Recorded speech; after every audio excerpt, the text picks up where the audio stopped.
Hello everyone, this is Patrick Smith with Cure for Ignorance in Omaha, Nebraska, and video about foul language today. We've trained a few thousand people in Nebraska and Iowa for concealed carry permits in the last 10 years, and it's not terribly often, maybe 3 or 4 times now, we've had student comments at the end of the class about our use of foul language. And we don't use an excessive amount of foul language in class, but we do use a little bit. That's something, honestly, I don't try to use around my wife, my daughter. Something that comes a little more easily when I'm hanging around with my buddies. But we do use a little bit of foul language in class. And I want to kind of talk about that a little bit.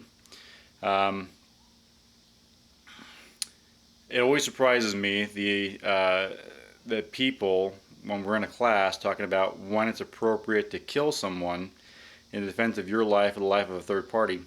Will get offended by the use of a curse word. I am not against using profanities. In fact, I believe profanities can be a good thing. If you're trying to convince someone that if they don't stop doing what they're doing, you're going to be forced to shoot them and possibly kill them in defense of your life or the life of a third party, and that use of a profanity gets it through to them that you're serious and you don't have to shoot and kill them, then that profanity is actually a good thing. It just saved a life. Your life, their life, that's a good thing. Typically the people who complain about our foul language use are, we've had some people in class that were, Baptists, some Christians, Mormons, that take offense to us using foul language.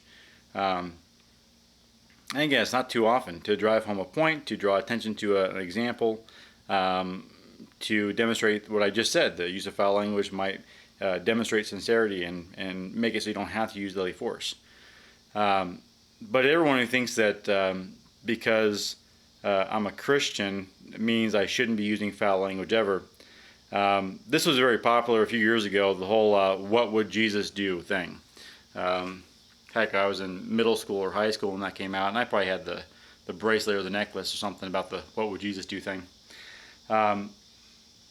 So what would Jesus do with this kind of thing? Well, if you're considering what Jesus would do as far as anger and that kind of thing, you should understand that overturning tables and screaming and yelling and throwing things in a church are on the list of acceptable behavior. That's what Jesus did. Jesus also told them as he's throwing them out of the church, he calls them, "You brood of vipers." Now what's brood mean? Brood is offspring. So you offspring of vipers, you sons of snakes, as he's throwing them out of the church. So sons of snakes, if that's appropriate, then I can't see how son of a dog wouldn't be appropriate. As far as commandments, it says don't use the Lord's name in vain, but I really don't think using foul language is a sin. And furthermore, let's talk about the First Amendment. The First Amendment of the Constitution guarantees your right to free speech. Now this doesn't mean there's never consequences for saying your mind. Clearly there are. You can be ostracized. You can face some social ramifications for that. But your right to free speech does not mean you have a right to polite speech. Who would need a law to protect them from saying good morning in the morning? It's not a guarantee of a right to polite speech.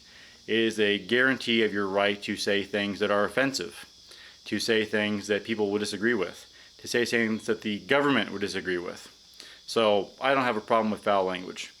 Again, I try not to use it around my wife and my daughter, and in polite company. But in the middle of a fight, when someone's life is at stake, I have absolutely no problem using a profanity as a punctuation mark. This is Patrick Smith, Cure for Ignorance, Omaha, Nebraska. Thanks for watching.